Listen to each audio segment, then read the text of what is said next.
and Target. That is the Icy Hot Smart Relief. All right, Icy Hot Smart Relief, you got your plug to the PR team. Thank you so much for the review item. Without further ado, we're going to bring on technologist, strategist, leader of men, salt of the earth, none other my than father's son. What's going on, Rich? What's up, Ted? How you doing? Pretty good, pretty good. It's always good to speak to, like I said, our first guest, Alicia Stern, was a New Yorker, and you're also a New Yorker, and I guess New York is in the house tonight, but we're going to talk about the state of streaming media, and a lot of people have, kind of sent me direct messages. What are you guys talking about? What's happening? What's new? All right. When the state of streaming media, and let's just say I don't even mention Chromecast versus Fire versus Apple TV, all the above. What does it mean to you? What does it mean to the novice or the person coming off the street that is like an end users that we deal with every day? I want to turn it over to you. First of all, let me say thank you, Ted. Always a pleasure talking to you. You know that. And Alicia, that sounds like one very, very busy woman. She's going places, that's for sure. Look forward to working with her and talking with her in the future as well. Streaming media, what does that mean to the end user? For them, it just means being able to get their content, be it movies, music, video, whatever the case, whatever it is, getting it on their personal device without necessarily having to be connected to a wire, or without having to have that DVD right there, not having to have the file on the USB. They want to be able to get it there and connect to it somehow. It means to most people, I think. Gotcha. And I will say this much. When I think of streaming media, I kind of think of there's two different types. There's the devices, which are available that we're going to talk about, and then there's services that are kind of out there in the cloud. So I guess we'll jump in first into the devices, the Chromecast or the Fire or the Apple TV. What are some of your thoughts on those three? Let me say first, I did not get to get a hold of an Apple TV, but I got a hold of a Roku, so I'm still going to talk about all three. And I was able to we'll be talking specifically on the sticks, the small devices plug right back into the HDMI port on the back of your TV, and some stream different methods, but that they all have their own ways of connecting and getting that media to your device. So I guess I'll start with what they have in common. So again, these are all, we're talking, like you said, the Roku stick, the Google Chromecast, and the Amazon Fire Stick. All right, they're all about the same. Okay. They're all, maybe like a 2.5-inch, 3-inch long little USB type device. A couple of them have an LED on them and a reset button. One of them doesn't. We'll go into that. They all plug into the back of your TV. They all can use power from the USB port if your TV has one, and they'll come with an extension cable to do that. Otherwise, they also do come with an AC adapter. So if you've got your setup already in where, all your wires are hidden and the outlets are already on the wall behind your TV and you don't have anything available, this, could present a little challenge because you're going to have some more wires showing. But, again, they'll work off the USB power, but that can also introduce some minor, I won't call them issues, but just that'll introduce some items for when you turn your devices on. So they all stream. So everyone, the big players, they all support. All of them support Netflix, of course. All of them support YouTube, Hulu Plus, Showtime, Flickster, Crackle. Sports-wise, they all support Watch ESPN, MLB. For music, they all support Pandora, iHeart, Vevo. and some other streaming like utilities they all support. There's one called Plex, is like the most popular one, and they all support that. Now, when you start getting into them, I guess I'll begin. I'm going to work backwards. I'm going to work from what I got to say what was my least favorite to my most favorite. So for me, and that's not to say that any of them was bad. They all have their strengths. They all have their weaknesses. But for me, so we're looking at prices. Prices ranging from about $50 to $35. So there's not a huge price break between these devices. They all are going to say really about the same. I'm going to start talking about the Google device first. That's the cheapest one, price-wise. $35 is their MSRP. You could probably get it for $30 or a little less. One of the differences, the Google device requires that you have like an iPad, iPhone, another device available to push the media to the device. So it's almost like it's constantly streaming it. The Google device doesn't have a separate remote. You do it all from the interface on the device. And so for me, and again, this is just a personal preference, if you remember, there was another company that had mobile devices recently, a couple of years ago, and they were coming out with their own big playbook, but it required that you had to have their device along with it. This is the same thing. You can't use it without another device. Which means you're sitting there in your living room or wherever you're looking at your media. You've got your phone in your hand. You've got your tablet in your hand. And you're worse than me. I know if you've got your phone in your hand, that means messages are going to be coming in, phone calls are going to be coming in, and that's going to interrupt your few moments of enjoyment, that few moments of peace and quiet. So for me, that's an issue, but still, it works. It's not a deal breaker necessarily.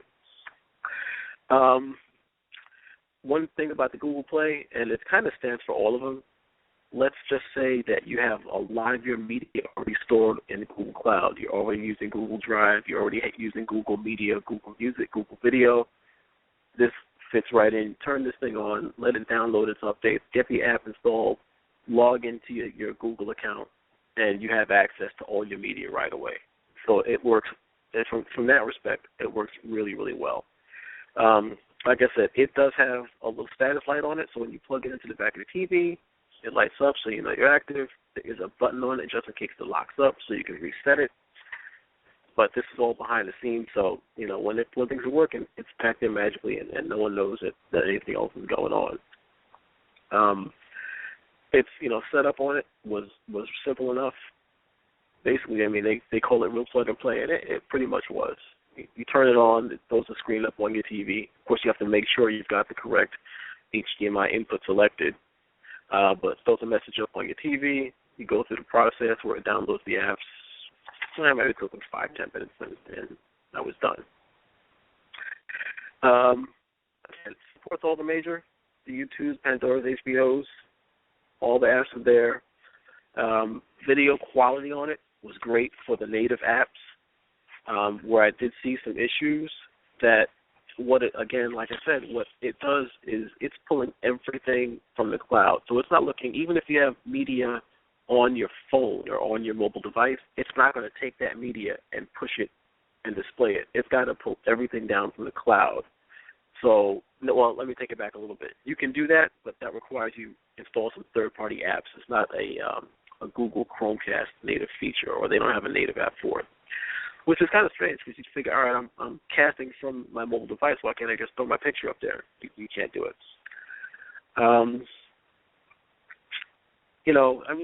And anything on your network, it sees it. It runs over your Wi-Fi, but it also, during setup, it actually does create its own little hotspot. That's how it establishes the initial connection. So, like I said, video quality on the Chromecast using the apps, it's fantastic. There's no questions about it.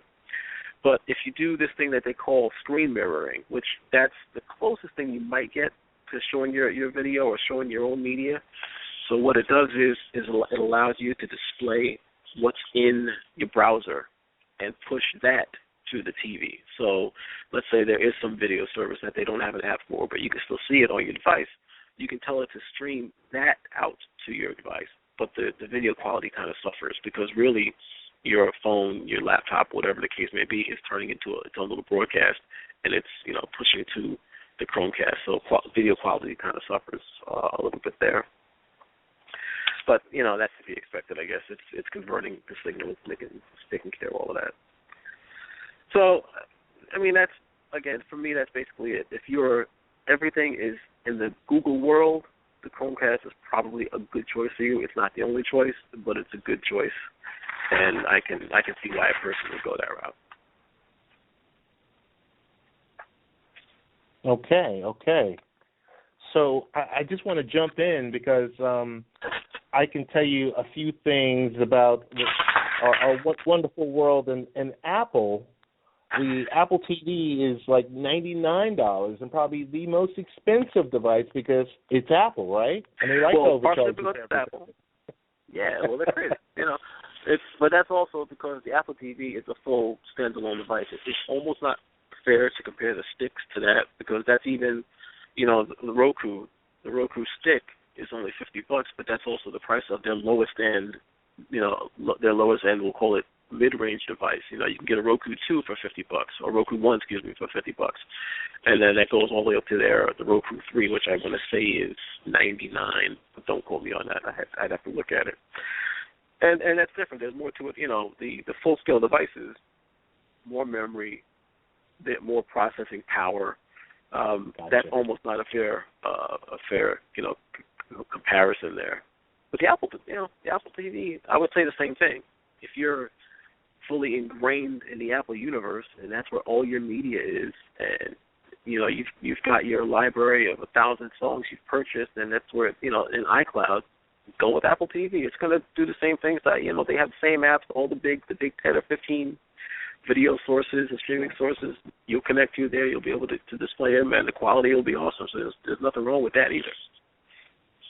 So you're telling me if I'm drinking the Kool-Aid and totally just caught in the Apple ecosystem, it's fine. Because if I'm just all about iTunes Radio and iTunes Match and everything else, then I'll just be fine with it? You'd be fine with it. You can put on your black turtleneck and your horn rim glasses, your wire rim glasses, and you're good. I got to say where it's kind of lacking is it's fewer apps and features than Roku. There's no games or cross-platform search, and it's just iTunes-centric from what I've seen with Apple TV. That's what it's going to be. Now, we're going down that route.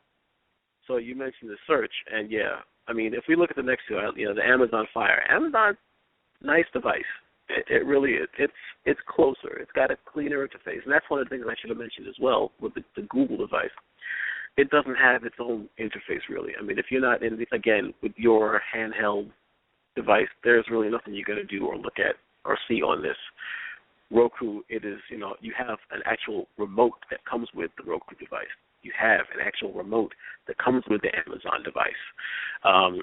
You mentioned gaming. The Amazon device really, really supports games. There's a lot of games out there for the Amazon device, and they even went so far as to create a controller that works with their device. It looks, like your typical PlayStation-ish, Xbox-ish type controller. It also costs $40, which is the price of the Fire Stick, but you can actually get some decent gaming through that device, which is that's a nice option. For me, I think of it, if I'm going to be sending one more kid to college in another 6 or 7 months, and any of these devices really are the perfect thing to send with them because every school is going to have Wi-Fi in their dorm. You set them up. You give them you give them a login so they can connect to your Netflix accounts, your Hulu accounts, whichever you want them to be able to have access to, and they've got all the TV they need, and all the entertainment they need, and it's only going to cost you an extra $40, which not a bad deal at all. Rich, we're going to have you come back because this was helpful, and understanding the subscription services that are out there. But I think we're going to have you come back and walk us through how do we actually cut the cord.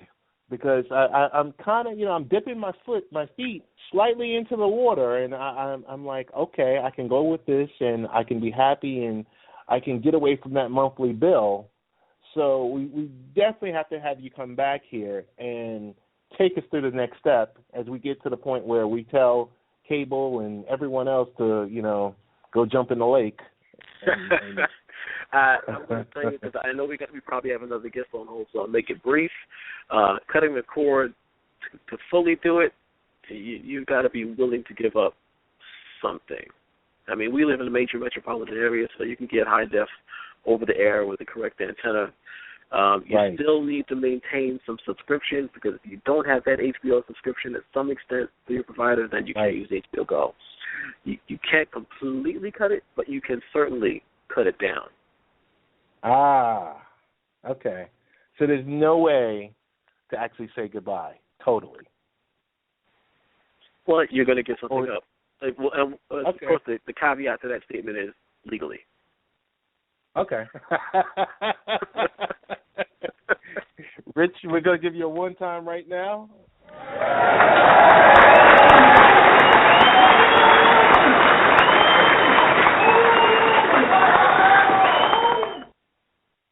Rich, what's the best way to get in contact with you via social media? Social media, Twitter's probably the best way now, so it is Richie_V, that is Richie_V_NY, RICHIEV_NY. That's me. You can throw me a shout on Facebook if you want, The Real Richie V, or you can even send me a Gmail, richiev@gmail.com. That's me. Got you. Rich, thanks so much for coming through, and you know we're going to be in touch. Oh, absolutely. Ted, always a pleasure. Thanks for having me. And I'll be looking forward to sit back and listen to your next guest, too. All right. Thanks again. And that was Richie V discussing the state of streaming media. We talked about the Chromecast versus the Amazon Fire, Roku, Apple TV, and the first steps on how to cut the cord. Next up, we're going to have a personal friend of mine.